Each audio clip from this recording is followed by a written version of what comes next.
US President Joe Biden and NATO Secretary General Jens Stoltenberg opened the first working session of the NATO summit Wednesday, reiterating support for Ukraine as fighting with Russia continues.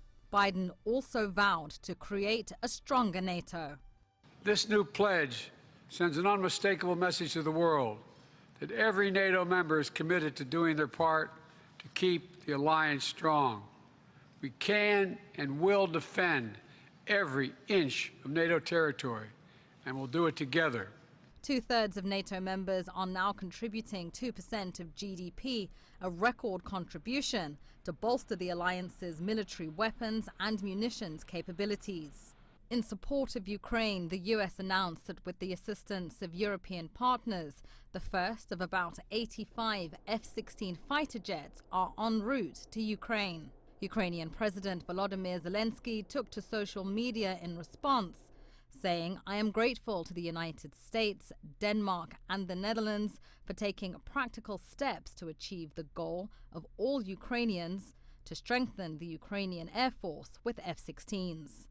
I am grateful to Belgium and Norway for their commitment to providing us with their F-16 jets." In a 38-point declaration released Wednesday, NATO member leaders and governments pledged long-term security assistance to Ukraine and stated, "We will continue to support Ukraine on its irreversible path to full Euro-Atlantic integration, including NATO membership."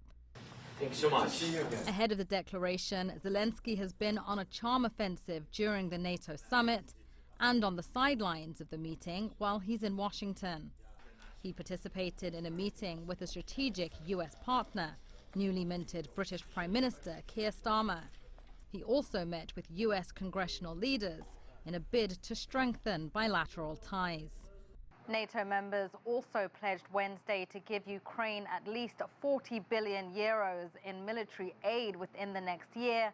That's $43 billion as fighting with Russia continues. While NATO members said they'll be in a position to extend an invitation to Ukraine to join the alliance when allies agree and conditions are met, no timeline was mentioned.